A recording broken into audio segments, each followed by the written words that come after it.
প্রভু কথামৃতা তপ্ত জীবনা কবি ভীরিতা কলমশাপহা। হরে কৃষ্ণ, ধন্যবাদ, প্রণাম। আমরা শ্রী শ্রী গোপাল চম্পুর পূর্ব পর্বে প্রথম খণ্ডে দ্বিতীয় অধ্যায়ে আছি। আজকে আমরা শ্লোক সংখ্যা 84 থেকে কন্টিনিউ করব। ইয়েস, 84 নম্বর টিকা। তৎকালে শ্রীকৃষ্ণের বেশ অতি অপূর্ব হইয়া উঠিল, তাহার স্বীয় চক্ষুতে কখনো নিমেষ আবির্ভূত এবং কখনো বা নিমেষ তিরোহিত হইতেছিল। এইরূপ চক্ষু চালনা করিয়া তিনি অনুসন্ধান করিতেছিলেন। শ্রীকৃষ্ণ দেহ সমগ্র কান্তি দ্বারা সবিশেষ ভাবে আলিঙ্গিত হওয়ায় তাহা অপূর্ব বলিয়া বোধ হইতে লাগিল। ओके, यहाँ तक हिंदी।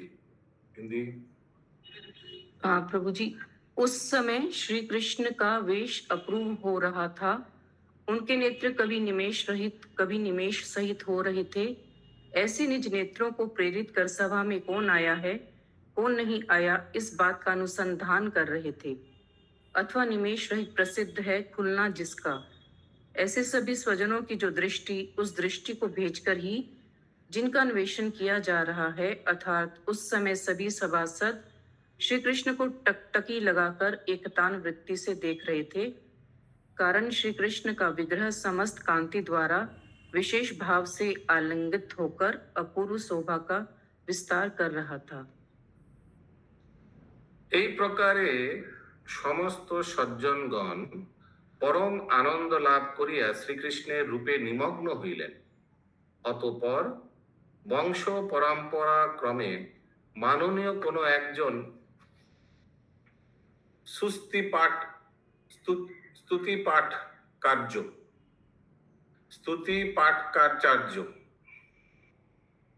কতিপয় আত্মীয় বর্গে পরিবেষ্টিত হইয়া মধুর বেশ এবং কাক পক্ষকেশে লেখা আছে, পঞ্চবর্ষীয় বালকদিগের চূড়াকর্মে শেষ হইলে তাহাদের মস্তকে, চূড়াকর্ম মানে হচ্ছে মুন্ডন না, পঞ্চবর্ষীয় বালকদিগের চূড়াকর্ম শেষ হইলে তাহাদের মস্তকে কাক পক্ষকেশ, আমার মনে হয় শিখা রাখা যে হয় ওই হবে, মধুর বেশ এবং কাক পক্ষকেশ কোন দুইটি বালককে সম্মুখে স্থাপন পূর্বক সেই সভাতে জিজ্ঞাসা হইয়া ওই বালক দ্বয়কে আশীর্বাদ রূপ বিরুদ্ধ অর্থাৎ গদ্যপদ্যময়ী স্তুতি বাক্য গুণোৎকর্ষ বর্ণন পাঠ করাইলেন। তাহারা দুইজন মানে কৃষ্ণ বলরাম চাতকদের মতো মেঘের ন্যায় সাগরের অর্থাৎ সাগর পুত্রগণের পক্ষে সমুদ্রের ন্যায় ধনচিন্তা পরিব্যাপ্ত মানবগণের চিন্তামণি রত্নের তুল্য গ্রহণ নক্ষত্র আদি জ্যোতির্ময় গুলির আশ্রয় মধ্যে আকাশমণ্ডলের ন্যায় তাহাদিগের আশ্রয় স্বরূপ সেই এক অপূর্ব ব্রজরাজ কুমারকে দর্শন করিল। তারপর ওই সুত বালক দুইটি ইয়তারোহিত শোভা রাশির সমুদ্র তুল্য সেই শ্রীকৃষ্ণকে স্বজন বর্গ সহিত দর্শন করিয়া কিছুক্ষণ চিন্তা করে নিষ্পন্দ ভাবে অবস্থান পূর্বক পতিত হইবার উপক্রম হইল। কোন কোন আত্মীয় লোকের তাহাদিগকে স্থির করিয়া দিলেন, কিন্তু তবুও এই কারণে তাহারা উভয়ের যেন প্রায় মূর্ছিত প্রাপ্ত হইল। তাহার পরে কোন প্রকারে বাহ্য জ্ঞান প্রাপ্ত হইয়া কুমারদ্বয় সদ্গদ বাক্যে বলিল, হে অশেষ চিন্তারত্ন নীল রত্নাকর, অর্থাৎ আপনি সমস্ত চিন্তারত্নের মধ্যে নীল রত্নের আকার স্বরূপ, আপনার জয় হোক। হে ব্রজ ধরণীধর, অর্থাৎ আপনি ব্রজভূমির পোষণকর্তা, আপনার জয় হোক। হে ধরণী ভারাবতার ভারা অবতারা বর্তীর্ণ, অর্থাৎ আপনি পৃথিবীর ভার হরণ নিমিত্ত অবতীর্ণ হইয়াছেন, আপনার জয় হোক। ऐसे करके वो दो बालक कृष्ण बलराम को बोला, হে ধরণীধর, আপনি শেষ, অর্থাৎ অনন্তদেব পর্যন্ত অশেষ দেবগণের সুখসমূহ স্বরূপ। হে ব্রজ যুবরাজ, আপনার জয় হোক। হে নিজ বংশাগ্রজ ব্রজ কীর্তি ধ্বজ সমান, অর্থাৎ আপনি নিজের বংশের অগ্রণ্য ব্যক্তিগণের কীর্তিরূপ ধ্বজ তুল্য। সুতরাং হে শুভ্রকান্তি শ্রী বলরাম, আপনার জয় হোক, জয় হোক। পুনর্বার তাহারা কমললোচন শ্রীকৃষ্ণকে দর্শন করিয়া বলিতে লাগিল। হিন্দি। इस प्रकार सभी सज्जन परमानंद लाभ कर श्री कृष्ण के रूप में निमग्न हो गए। तत्पश्चात वंश परंपरा के क्रम से माननीय कोई एक स्तुति पाठकाचार्य जन कतिपय कुछ आत्मजनियों से घिरकर सुंदर वेश वाले चंचल केश वाले किन्हीं दो बालकों को आगे करके सभा में आया तथा उसने उन्हीं बालकों द्वारा आशीर्वाद रूप विरुदावली का पाठ करवाया। उन दोनों सूत बालकों ने चातकों के बीच में मेघ की तरह, सगर पुत्रों के बीच में सागर की तरह, धन की चिंता से युक्त जनों के बीच में चिंतामणि की तरह, घन नक्षत्र आदि ज्योति मंडलों के बीच में विद्यमान आकाश की तरह उन सभी सभासदों के बीच में उन्हीं के आश्रय स्वरूप उन्हीं एक श्री व्रजराज कुमार का दर्शन किया। तदनंतर वे दोनों ही सूत बालक इयता रहित शोभा समूह के समुद्र तुल्य उन्हीं श्री कृष्ण का सपरिवार दर्शन कर कुछ क्षणों तक ध्यान में निमग्न होकर प्राय मूर्छित से हो गए, किंतु उस समय उनके स्वजनों ने उनको गिरने से बचा लिया। उसके बाद ही किसी प्रकार बाह्य ज्ञान प्राप्त कर दोनों बालक गदगद वाणी से बोले, हे समस्त चिंतामणियों के बीच इंद्रनील मणियों के आकार स्वरूप श्री कृष्ण, आपकी जय हो। हे व्रजभूमि के पोषण करता, आपकी जय हो। हे भूमि के भार उतारने के लिए अवतार लेने वाले प्रभु, आपकी जय हो। हे धरनी को धारण करके करने वाले शेष पर्यंत अशेष देवताओं के सुख समूह स्वरूप, आपकी जय हो। हे ब्रजराज युवराज, आपकी जय हो। हे निज वंश के अग्रगण्य पुरुषों के कीर्ति ध्वज के समान, हे शुभ्र कांति वाले श्री बलराम प्रभु, आपकी जय हो, जय हो। फिर एक बार कमल लोचन श्री कृष्ण के दर्शन करते हुए दोनों बालक बोले, যে রোহিণী নক্ষত্র চন্দ্র উদয় প্রাপ্ত হইয়াছিলেন তাদৃশ স্বজন্মকাল সম্বন্ধীয় কৃষ্ণপক্ষের ন্যায় সেই কৃষ্ণ যশপ্রদ ও আনন্দ স্বরূপা হইয়া যশোদা ও নন্দের নন্দন হইয়াছেন। ऐसे उन लोग बोला। जिस रोहिणी नक्षत्र में चंद्रमा उदय हुआ था उसी स्वजन्म काल संबंधी कृष्ण पक्ष की तरह ये श्री कृष्ण यशप्रद और आनंद स्वरूप होकर श्री यशोदा एवं श्री नंद जी के नंदन हुए हैं। ये यहाँ लिखा है चंद्र उदय प्राप्त। क्यों? क्योंकि रात को 12 बजे जन्म लिया था।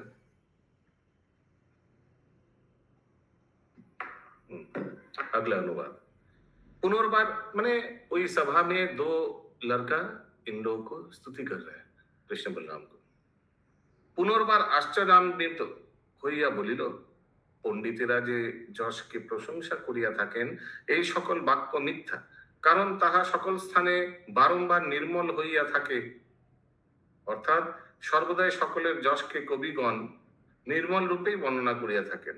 আহা, সেই যশোদা যে একটি কৃষ্ণরূপী যশ প্রসব করিয়াছেন তাহা সম্মুখে বিদ্যমান, আপনার অবলোকন করুন আপনারা। তাৎপর্য এই যে কবির বর্ণনীয় সকলের যশ শুভ্র বর্ণ এবং তাহা অনেক, কিন্তু কৃষ্ণরূপী বা কৃষ্ণ বর্ণ যে যশ তাহা এক এবং কেবল যশোদাই তাহার জননী, অথচ তাহা কৃষ্ণ বর্ণ। हिंदी। पुनः आश्रयान्वित होकर बोले, पंडित जन जिस यश की यश सर्वत्र सर्वदा शुक्ल वर्ण का ही होता है। इस प्रकार कहकर प्रशंसा करते हैं उनके वे वाक्य यहाँ पर मिथ्या प्रतीत हो रहे हैं। अहो देखो, श्री यशोदा जी ने जो एक अनिर्वचनीय यश उत्पन्न किया है वह तो कृष्ण रूप में सबके सामने विद्यमान है। जी भरकर देख लीजिए। तात्पर्य यह है कि कवियों के वर्णन में सबका यश शुक्ल वर्ण का है एवं अनेक हैं, किंतु कृष्ण रूपी या कृष्ण वर्ण वाला यश एक ही है, केवल यशोदा ही उसकी जननी है।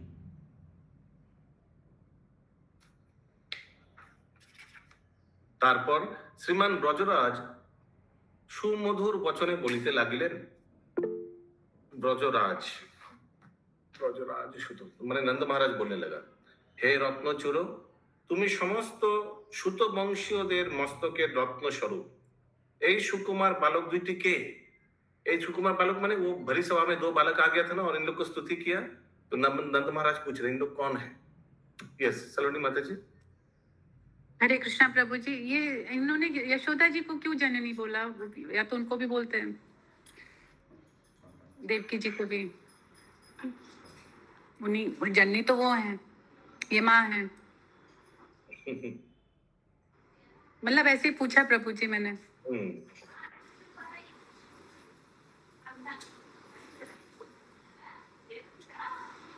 এবং কেবল যশোদাই তার জননী অথচ তাহা কৃষ্ণ বর্ণ। ऐसे ही बता बाबी।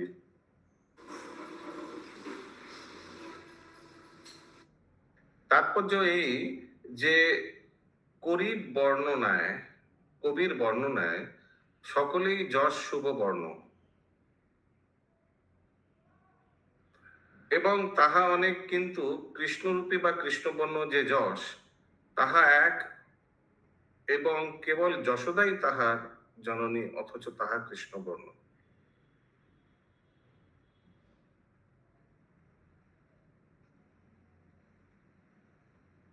यही मुझे लग रहा है कि यशोदा ही उनका जननी है, लेकिन वो काला सा हो गया है, ऐसे कुछ, क्योंकि इसके आगे सब शुभ्र वर्ण है। शुभ्र वर्ण माने व्हाइट, बुरा कम्प्लेक्शन।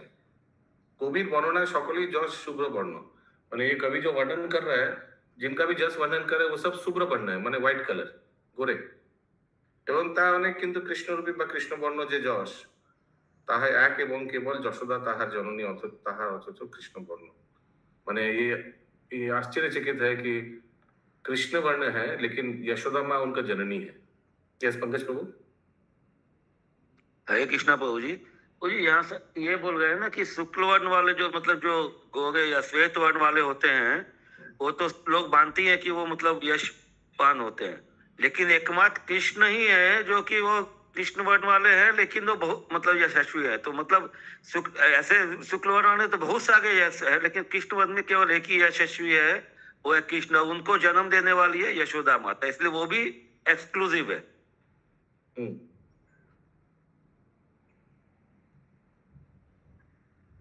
অথচ তাহা কৃষ্ণ বর্ণ, यशोदा माता के संतान है लेकिन है काला। अगला अनुवाद हो गया। हिंदी बाकी है वो 88 का। हाँ बोलिए। तदंतर श्रीमान नंद जी सुमधुर वचनों से बोले, हे रत्नचूड़, तुम समस्त सूत वंश के मुकुट मणि हो। ये दोनों सुकुमार बालक तुम्हारे क्या लगते हैं? मैंने कृष्ण से पूछा होगा, तुम्हारा मित्र है कौन है? अगला अनुवाद। रत्नचूर कौन है? कृष्ण को ही बोला होगा ना? नहीं, जो इन दोनों बालकों को लेके आया था ना वो। अच्छा। रत्नचूर बोलिल, हे सर्व सम्पत्ति विराजित श्रीमान ब्रजराज, এই দুইটি আমার ভাগিনেয়। হিন্দি। আচ্ছা, ব্রজরাজ জিজ্ঞাসা করিলেন এই দুটি তোমার কোন ভগিনীর भाग्योदर, कौन कौन सिस्टर का लड़का है? ठीक है अशोक प्रभु। रत्नचूर बोलिलेन, हे शत्रु रहित रत्न गर्भा भूमिर अधीश्वर, এই দুইটি बालक रत्नवतीर माने रत्नवती का संतान है। সে এই রত্নবতী আপনার পূর্বপুরুষ দিগের অপূর্ব পুণ্য স্বরূপ রামকৃষ্ণকে দর্শন করিবার নিমিত্ত পরামর্শ করে আগমন করিয়াছে। অর্থাৎ আপনার পূর্বপুরুষগণের আশ্চর্য এই পুণ্য ফলে রামকৃষ্ণের জন্ম হইয়াছে। এই ভগিনীটি আপনাকে নমস্কারও করিয়েছে। हिंदी अच्छा, यहाँ तक देखते कितना बड़ा है, बहुत कॉन्वर्सेशन बड़ा है। हिंदी में तो 89 में बहुत बड़ा है। यहाँ तक बोलिए। रत्नचूड़ बोला, हे सर्व संपत्तियों से विराजमान श्रीमान ब्रजराज, ये दोनों मेरी बहन के बेटा है। श्री नंद जी ने पूछा, ये दोनों तुम्हारी कौन सी बहन के भाग्य स्वरूप हैं? रत्नचूड़ ने कहा, हे शत्रु रहित भूमि के स्वामिन, ये दोनों बालक रत्नावती के हैं और वह रत्नावती आपके पूर्व पुरुषों के अपूर्व पुण्य स्वरूप श्री राम कृष्ण के दर्शन के लिए विचार करके यहाँ आई है तथा यह आपके लिए नमस्कार कर रही है। श्री ब्रजराज बोले, हे भगिनी रत्नवती, तुम्हारा सौभाग्य बढ़ता रहे। बस बस बस यही तो उनका मैंने ये दो लड़का का माँ भी आई है, ये रत्नचूर का बहन रत्नवती। ব্রজরাজ বলিলেন, ভগিনী তোমার সৌভাগ্য বর্ধিত হোক। রত্নচূড় বলিল, হে দেব, এই দেখুন ইনি আমার ভগ্নিপতি, ইনার নাম সুমতি। ব্রজরাজ ঈষৎ হাস্য করিয়া বলিল, বাল্যকালে ইহাকে দেখিয়াছিলাম, এখন ভালো করিয়া নিশ্চয় করিতে পারিতেছি না। বহুত দিন हो गया इनका देखा। তখন ব্রজরাজ সেই সুমতিকে প্রশংসাপূর্বক বলিল এবং জিজ্ঞাসা করিলেন, হে মান্য, আমার সম্মুখ প্রদেশে সম্পূর্ণরূপে স্বয়ং আগমন করুন, মেরে সামনে আইয়ে। জিজ্ঞাসা করি যে সম্প্রতি আপনাদের গৃহ কোথায়? अभी presently where you all stay. Hindi Shri Brajraj बोले, हे भगनी रत्नवती, तुम्हारा सौभाग्य बढ़ता रहे। रत्नचूड़ बोला, हे देव, देखिए ये मेरी बहन का पति है, इसका नाम सुमति है। श्री नंद जी ईषद हास्य पूर्वक बोले, बालकपन में मैंने इसको देखा था, अब अच्छी प्रकार पहचाना नहीं जा सकता। उसका सम्मान करके श्री ब्रजराज बोले, हे मान्य सुमते, तुम मेरे सामने संपूर्ण रूप से स्वयं उपस्थित हो जाओ। और पूछा कि आजकल आपका निवास स्थान कहाँ है? সুমতি বলিলেন, হে রাজবীর, এখন সমুদ্র তীরেই আমার বাস। উপানন্দ বলিলেন, মানে নন্দ महाराज का भाई भी बैठा था ना उधर, তবে দূরদেশ হইতে আগত, সুতরাং ইনি অভ্যাগত অর্থাৎ অতিথি। हिंदी वह बोला कि हे राजवीर, आजकल समुद्र के तीर पर ही मेरा वास है। श्री उपनंद जी बोले, तब तो ये अतिथि बहुत दूर से आया है। दूर से दूर दूर से बहुत दूर से आया है। हाँ वही वृंदावन में हो रहा है, तो दूर से, समुद्र तो दूर है ना वृंदावन से, है ना अच्युत कर्णेश्वर प्रभु। अगला अनुवाद। তারপর শ্রীকৃষ্ণ মুখচন্দ্রের কিরণমালায় নেত্র প্রান্তকে উজ্জ্বল করিয়া এবং ঈষৎ হাস্যপূর্ণ মধুর অধর দ্বারা কুন্দু পুষ্পের কলিকাশ দৃশ্য দ্বন্দ্ব পাংক্তি আবৃত্তি করিয়া যেন সতৃষ্ণ ভাবে জিজ্ঞাসা করিলেন, এই দুজনের নাম। হিন্দি तदंतर श्री कृष्ण ने निज मुखचंद्र की किरण सुधा से निज नेत्र प्रांत को उज्ज्वल करके एवं ईषद हास्य पूर्ण मधुर अधर द्वारा कुंद की कलिका के समान दंत पंक्ति को ढककर तृष्णा वाले जन की तरह पूछा कि इन दोनों का नाम क्या है? রত্নচূড় বলিল, হে কৃষ্ণ, আপনার চরণে নখাগ্র কোটি কোটি প্রাণধারা নির্মঞ্চনীয় বা বরণীয়, অর্থাৎ আপনার নখাগ্র ভাগেও আমার কোটি কোটি প্রাণপেক্ষা প্রিয়তম। এই দুইজনের নাম মধুকণ্ঠ ও স্নিগ্ধকণ্ঠ। হিন্দি रत्नचूड़ बोला, हे श्री कृष्ण, आपके श्री चरणों के नखों का अग्रभाग करोड़ों प्राणों को न्यौछावर करने योग्य है। इन दोनों का नाम मधुकंठ एवं स्निग्धकंठ है। শ্রীকৃষ্ণ বলিলেন, এই দুই জনের নাম যে সমান দেখছি, মধুকণ্ঠ আর স্নিগ্ধকণ্ঠ সমান। রত্নচূড় বলিলেন, ইহারা উভয়ই সহোদর এবং যমজ। উপনন্দ বলিলেন, রত্নচূড়, এই দুইজনে কি তোমার প্রশংসনীয় বিদ্যা অধ্যয়ন করিয়াছে? রত্নচূড় বলিল, হ্যাঁ, আমারই নিকট বিদ্যা অধ্যয়ন করিয়াছে। এই দুজনের আকস্মিক বিষয়জনক গুণবিশেষও বিদ্যমান আছে। समझ में आया? উপানন্দ বলিলেন, কোন দুইটি? কোন দুইটি গুণ? রত্নচূড় বলিলেন, সর্বজ্ঞতা এবং সর্বজ্ঞতা দ্বারা রক্ষিত কবিতা। ঠিক है, ये दो गुण इनमें है, সর্বজ্ঞতা এবং সর্বজ্ঞতা দ্বারা রক্ষিত করিতা। তদন্তর সকলে আশ্চর্যভাবে দেখিতে লাগিলেন। ব্রজরাজ বলিলেন, হে মান্য সুমতে, কোথা হইতে এই দুইজন এইরূপ শক্তি সম্পন্ন হইল? কাহা সে শক্তি মিলাইন লোক? সুমতি বলিলেন, হে বিশ্ব পাবন, হে নির্মল কীর্তে, এই দুইজনেরকেই তাহা জিজ্ঞাসা করুন। Why don't you ask them? कहाँ से इतना शक्ति मिला? इन दोनों से पूछ लीजिए, भगवान को बोला। ब्रजराज उवाच, टीका अनुवाद। ब्रजराज बोलिलेन, हे चिरंजीवी विद्वय, মানে লড়কা লোক को बोला, তোমাদের চরিত্র দ্বারা আমাদের চিত্র বিস্ময়াপন্ন হইয়াছে। অতএব এই বিষয়ে আপনয়ন করো। তারপর সেই কুমারদ্বয় অঞ্জলিবদ্ধ সহকারে বাক্য দ্বারা নিবেদন করিলেন। हिंदी अच्छा हाँ बोलिए। तो मुझे हिंदी बहुत हो गया, थोड़ा पढ़ लूं। बहुत। श्री कृष्ण बोले, ये दोनों समान नाम वाले ही दिखाई देते हैं। रत्नचूड़ बोला, ये दोनों एक साथ उत्पन्न होने वाले सहोदर हैं। श्री उपनंद बाबा बोले, रत्नचूड़, इन दोनों ने तुम्हारी प्रशंसनीय वंश विद्या का भी कुछ अध्ययन किया है क्या? रत्नचूड़ बोला, जी हाँ, इन दोनों में आकस्मिक विस्मयजनक गुण विशेष भी है। श्री उपनंद जी बोले, वे दो गुण कौन से हैं? रत्नचूड़ बोला, सर्वज्ञता एवं सर्वज्ञता द्वारा रक्षित कविता। यह बात सुनकर सभी सभासद दोनों को आश्चर्यपूर्वक देखने लग गए। श्री नंद जी बोले, हे माननीय सुमते, किनके द्वारा ऐसे प्रभाव से युक्त हो गए? सुमति बोले, हे विश्व पावन, हे स्वच्छ कीर्ते, यह बात आप इन दोनों से ही पूछ लीजिए। श्री नंद जी बोले, हे चिरंजीवी बालकों, तुम दोनों के चरित्र से हमारा चित्त विस्मय युक्त हो गया है, अतः तुम इस विस्मय को दूर करो।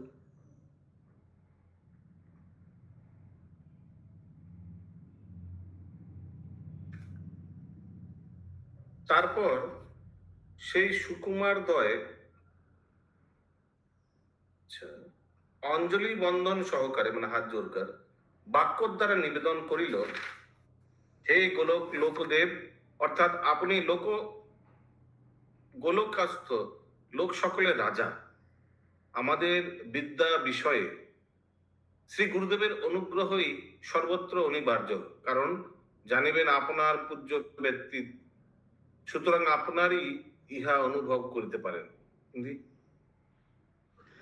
तब उन दोनों कुमारों ने हाथ जोड़कर मधुर वचनों से निवेदन किया, हे श्री गोलोकस्थ जनाधिपते, हमारी विद्या के विषय में सर्वत्र अनिवार्य श्री गुरुदेव का अनुग्रह ही मूल कारण जानिए। आप तो हमारे पूजनीय हो, इसका स्वयं अनुभव कर रहे हो। इधर तक ही हुआ है ना प्रभु जी? एकदम। ব্রজরাজ বলিলেন, যাহারা এইরূপ মহামহি মণ্ডিত তাহারা কে? তারপর ব্রজকুমারদ্বয় পুনর্বার কৃতাঞ্জলি লিপুটে বলিতে লাগিলেন,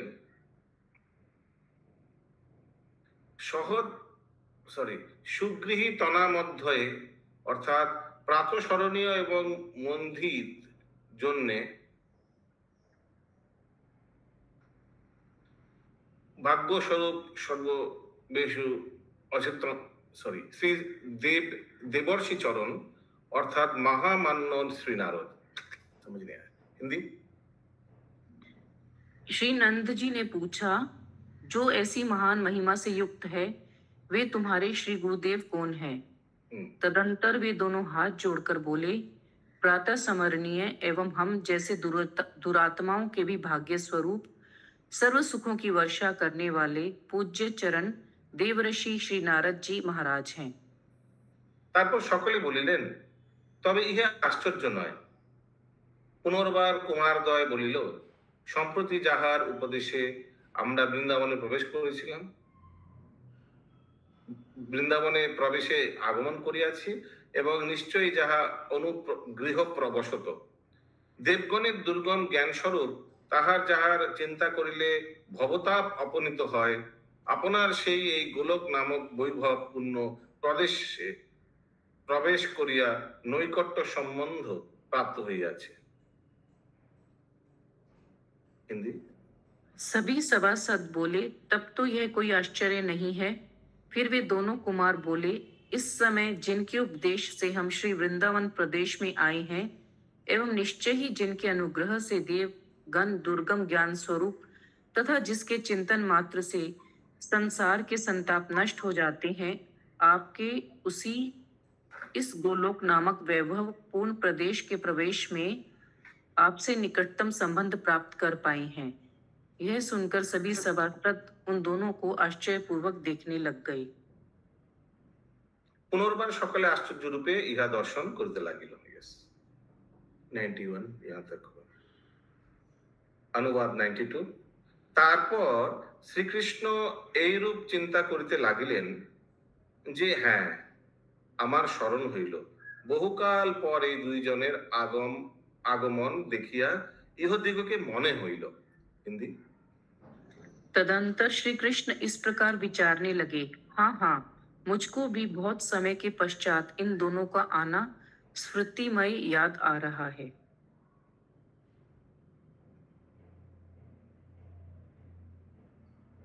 তারপর শ্রী বলদেব শ্রীকৃষ্ণের অভিপ্রায়ানুসারে কাছে আগমন করিয়া ব্রজরাজকে বলিলেন, হে জ্যেষ্ঠ तात, এই দুই কুমারের কৌতুক দেখিবার নিমিত্ত আমরা সকলে উৎকণ্ঠিত হইয়াছি। হিন্দি? उसके बाद श्री बलदेव जी श्री कृष्ण के अभिप्राय अनुसार निकट में आकर श्री नंद बाबा से बोले, हे ज्येष्ठ तात ताऊ जी, इन दोनों कुमारों के कौतुक देखने के लिए हम सब उत्कंठित हो रहे हैं। বলরামের বাক্য অনুমোদন করিয়া পুনর্বার ব্রজরাজ বলিলেন, রাম, অদ্যদিন আরূঢ় অর্থাৎ অধিক বেলা হইয়াছে এবং এই সকল অতিথি দিগকে আমরা গুণাক্ষর ন্যায় অর্থাৎ ভাগ্যক্রমে লাভ করিয়াছি। অতএব অতিথি সৎকারের উপযুক্ত সামগ্রী দ্বারা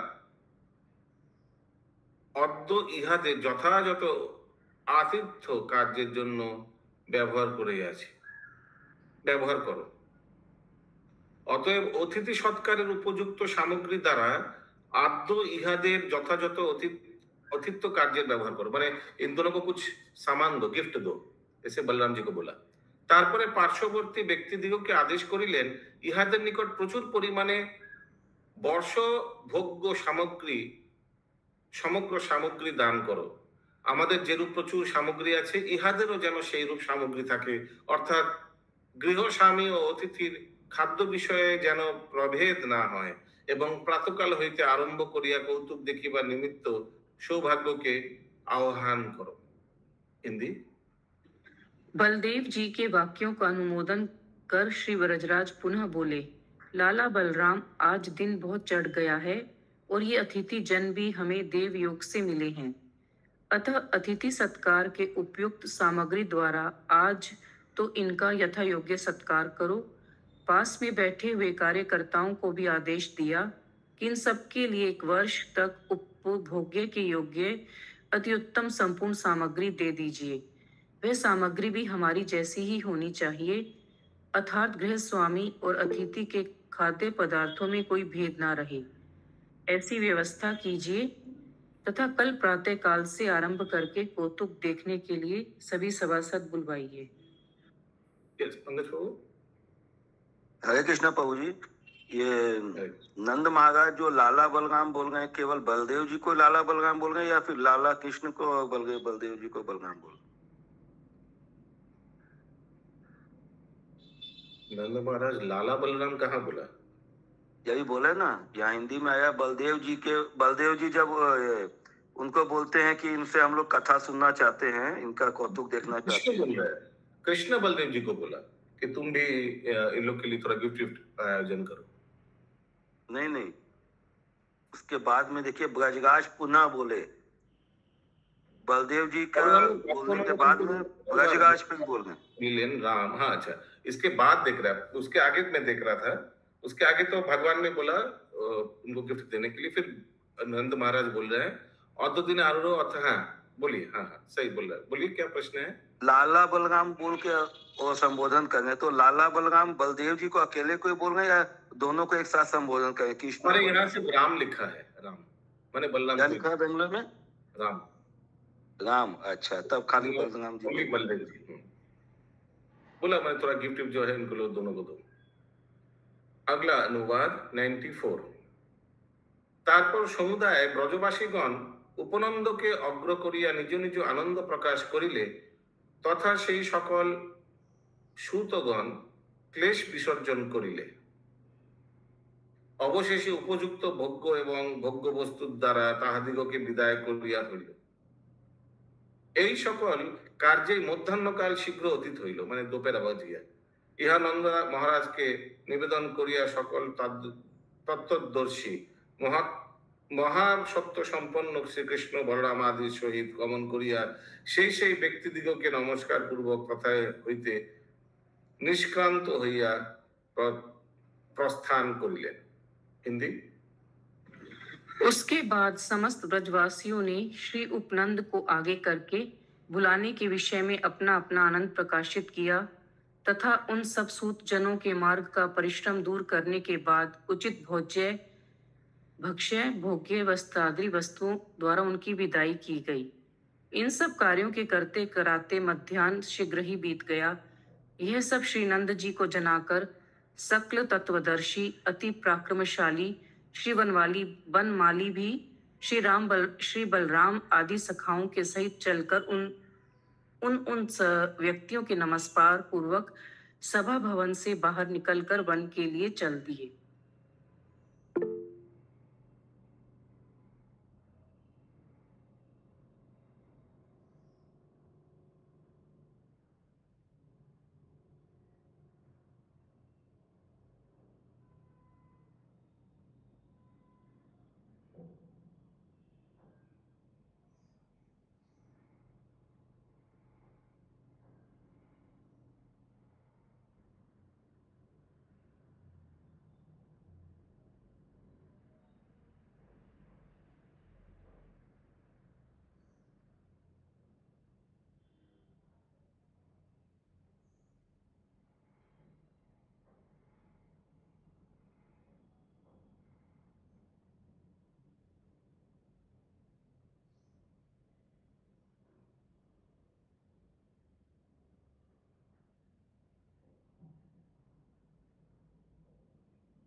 यह वनमाली का अभी आया नाम, वो पहले आया था क्या? Hare Krishna, sorry I take a call. हाँ बोलिए प्रभु। हरे कृष्णा प्रभु जी, अभी यहाँ पे एक वनमाली बोल करके आया है। वनमाली अपने बलराम जी आदि सखाओं के साथ चलकर, और वनमाली किसके लिए आएगा? ये कौन? आपका 94 बोल रहे था। ये नंबर कौन सा है? 94 का लास्ट पैराग्राफ में देखिए। ओके, एक बार पढ़ ले। তারপর সমুদায় ব্রজবাসীগণ উপনন্দকে অগ্র করিয়া নিজ নিজ আনন্দ প্রকাশ করিল তথা সেই সকল সুতগণ ক্লেশ বিসর্জন করিলে অবশেষে উপযুক্ত ভোগ্য এবং ভোগ্য বস্তু দ্বারা তাহাদিগকে বিদায় দেওয়া হইল। এই সকল কার্যে মধ্যাহ্নকাল শীঘ্র অতীত হইল।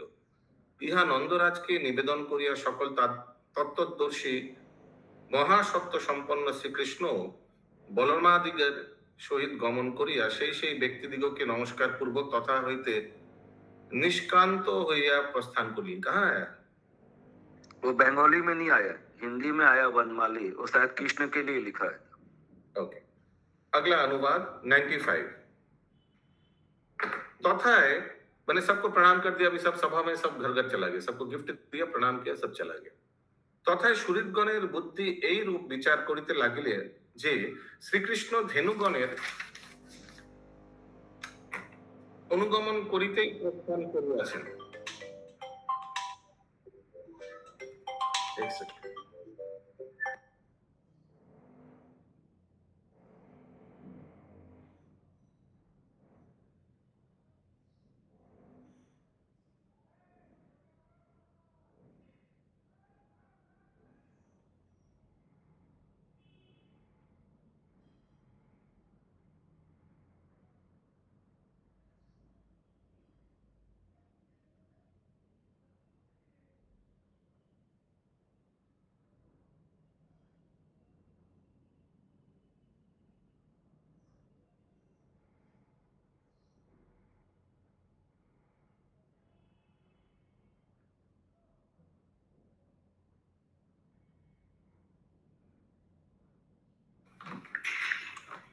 सॉरी, कितना क्या हो रहा था अभी?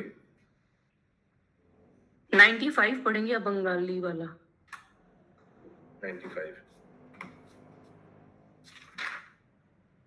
তথায় সুহৃদগণের বুদ্ধি এইরূপ বিচার করিতে লাগিল যে শ্রীকৃষ্ণ ধেনুগণের অনুগমন করিতেই প্রস্থান করিয়াছেন। सबको लगा सूर्य कि अभी कृष्ण बलराम शायद वही धेनु गाय चराने चला गया। ऐसे भी नंदा महाराज बोला था ना, 12 बजे तक गाय मत चराना, आज तुम्हारा रोहिणी नक्षत्र है, आज यही रहना, घर ही रहना। কিন্তু গৃহে গমন করিতে তাহার মন হয় নাই, কারণ সেই সুহৃদগণের বুদ্ধি কেবল মন্ত্রণাযুক্ত সুবিচারকেই রক্ষা করিয়া থাকে, কিন্তু মনোবাসনার প্রতিবন্ধ করিতে কেউই সমর্থ হয় নাই। হিন্দি। उस समय श्री कृष्ण के मित्रों की बुद्धि ने ही श्री कृष्ण को गोगन के पीछे पीछे जाने के लिए अनुमति दे दी, किंतु उनके मन ने तो अनुमति नहीं दी, क्योंकि वह बुद्धि विचार के सहायक सुविचार की रक्षा करती रहती है, किंतु वह मन तो स्वतंत्र वासना से युक्त माना गया है, अतः मन की वासना को रोकने के लिए कोई भी समर्थ नहीं है।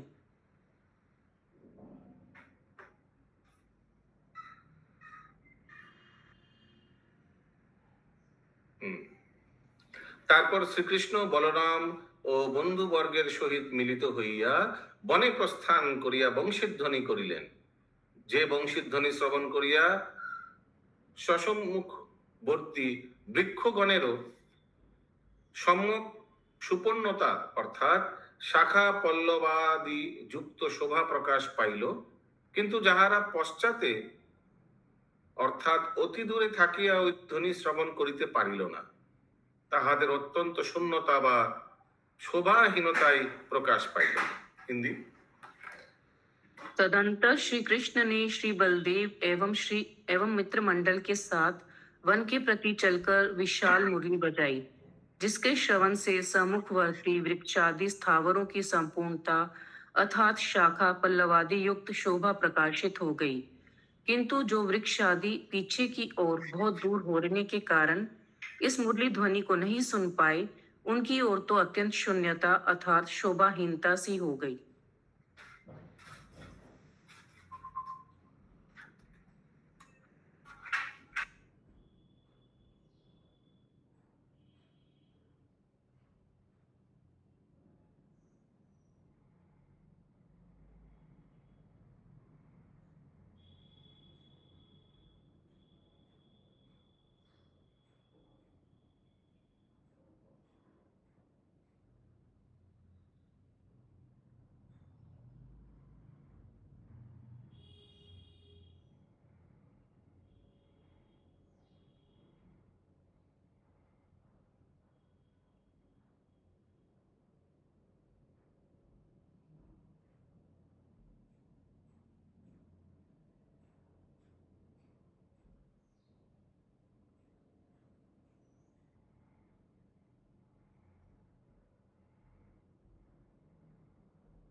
अगला अनुवाद 97, करेक्ट। यस। সেই সময় গোপবালকগণ পরস্পর করধারণ পূর্বক, মানে एक दूसरे का हाथ पकड़ के सब मित्र लोग গুরুজনকে ব্যবধান করিয়া, অর্থাৎ গুরুজনের অসাক্ষাতে সভাগত কোনো ব্যক্তিকে স্মরণ করিয়া আনন্দে হাসিয়া উঠিল। कोई कोई गुरुजन के बारे में कुछ बातचीत करके हंस दिया, এবং অন্যান্য লোক সকলকেও তাহার স্থলিক বাক্য অনুবাদ করিয়া হাসিয়া উঠিল। হিন্দি। उस समय गुरुजनों से दूर आए हुए गो बालक आपस में हाथों से हाथ मिलाकर सभा में विद्यमान किसी व्यक्ति का स्मरण करके आनंद पूर्वक हंस उठे तथा उनके स्खलित वचनों का अनुकथन करके दूसरे गवारिया भी हंस पड़े।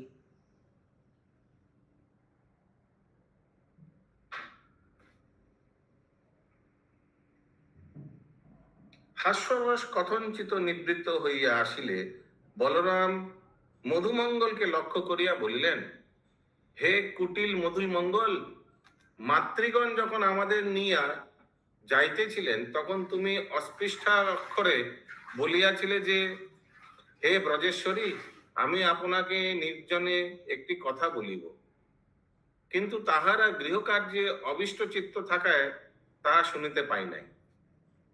ठीक है, ऐसे बलराम जी मधुमंगल को पूछा। हिंदी। हास्य रस के निर्वृत्त हो जाने पर श्री बलराम जी ने कहा कि हे कुटिल मधुमंगल, श्री यशोदा, रोहिणी आदि माताएं जब हमें शिक्षा दे रही थी तब तुमने स्पष्ट अक्षरों में ये क्यों कहा था कि हे ब्रजेश्वरी, मैं आपको एकांत में एक बात सुनाऊंगा, किंतु उन्होंने शिक्षा देने के आवेश में तुम्हारा वचन सुना ही नहीं।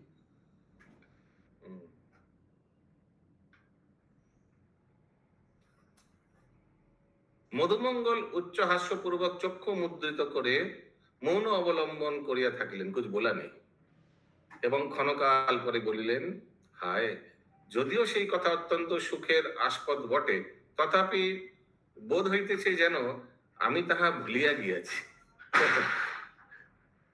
হিন্দি। मधुमंगल ऊंचे स्वर से हंसकर आंख मूंद कर चुप हो गया। क्षण भर के बाद बोल उठा, हाय, यह बात थी तो बड़े आनंद की, तो भी मैं तो मानो उसे भूल ही गया हूँ। বলরাম, হে প্রিয় সুহৃদ, আমি তোমাকে শপথ দিতেছি, যথার্থ বলো, তাহা কি? বলরাম বলে, नहीं मेरे कसम, बताओ क्या क्या था वो बात। हिंदी। श्री बलराम जी बोले, हे प्रिय सखे, मैं तुम्हें शपथ दिलाता हूँ, सत्य कहो, वह कौन सी बात थी? মধুমঙ্গল বল रहा है, আমি যজ্ঞোপবীত স্পর্শ করিয়া শপথ করিতেছি, কখনোই তা অন্যথা বলিব না। হিন্দি। मधुमंगल बोला, मैं यज्ञोपवीत को छूकर शपथ करता हूँ कि उस बात को कभी भी अन्यथा नहीं कहूंगा, अर्थात सत्य ही कहूंगा। কারণ যিনি দান্ত অর্থাৎ তপস্যার ক্লেশ সহিষ্ণু, তিনি আমাকে দমন অর্থাৎ জিতেন্দ্র করিয়াছেন।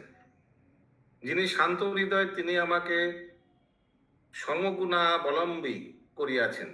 যিনি লব্ধবিদ্য, তিনি আমাকে বিদ্যাদান করিয়াছেন, এবং যিনি পরিপূর্ণ আশ্চর্য, তিনি আমাকে পরিপূর্ণ করিয়াছেন।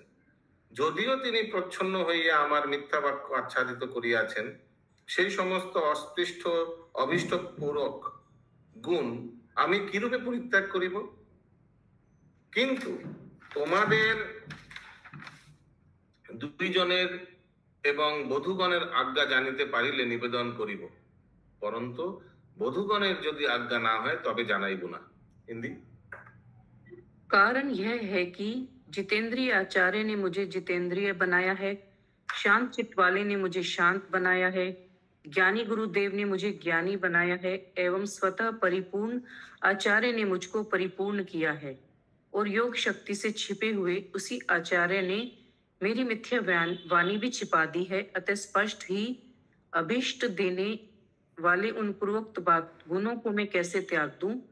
किंतु तुम दोनों भाइयों की तथा तुम्हारी वधू जनों की आज्ञा को जानकर ही निवेदन करूंगा परंतु वधुगण की यदि आज्ञा नहीं होगी तो नहीं सुनाऊंगा। वधुगण, वधुगण कौन हो गया?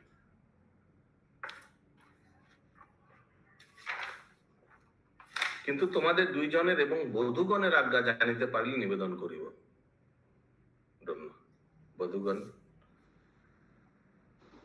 सुदामा वल्लभी माता जी काहुत पिन दे सकते हैं आप? ठीक है प्रभु जी देव।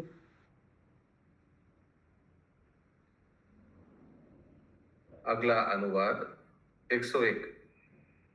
श्री कृष्ण अभी बोल रहे हैं, भगवान बोल रहे हैं, हे उन्मत्त, आगे আমাদের দুইজনের নিকটেই বলো, पहले हम लोग को बोलो। মধুমঙ্গল, যদি তোমাদের খেদ না হয়, শ্রীকৃষ্ণ বলরাম, না না না খেদ না হবে, তোমার গুসা নেই হবে। মধুমঙ্গল, আমি কিন্তু উচ্চস্বরে বলিতে ইচ্ছা করিতেছি, এই দুইজনের প্রেয়সী গণের সহিত সেই সেই যথাযোগ্য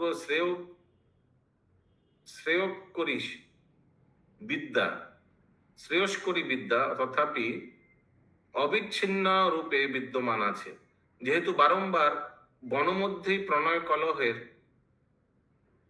প্রলাপ সকল আরম্ভ করা হইতেছে। হিন্দি।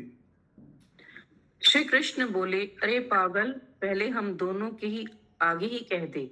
मधुमंगल बोला, यदि तुम दोनों को खेद ना हो तो सुनाओ। दोनों भाई बोले, नहीं नहीं। मधुमंगल बोला, देखो मैं ऊंचे स्वर से कहना चाहता हूँ, सुनो।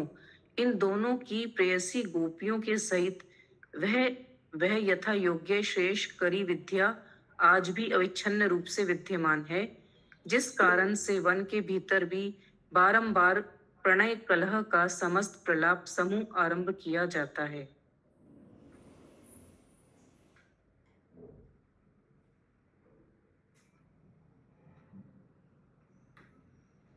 তারপর শ্রীকৃষ্ণ বাম হস্ত দ্বারা মধুমঙ্গলের দক্ষিণ বাহু গ্রহণ করিয়া দক্ষিণাঙ্গষ্ঠ, হ্যাঁ पंकज प्रभु। लेकिन वो ये मधुमंगल कौन सा विद्या इसमें होता है? ধন্য।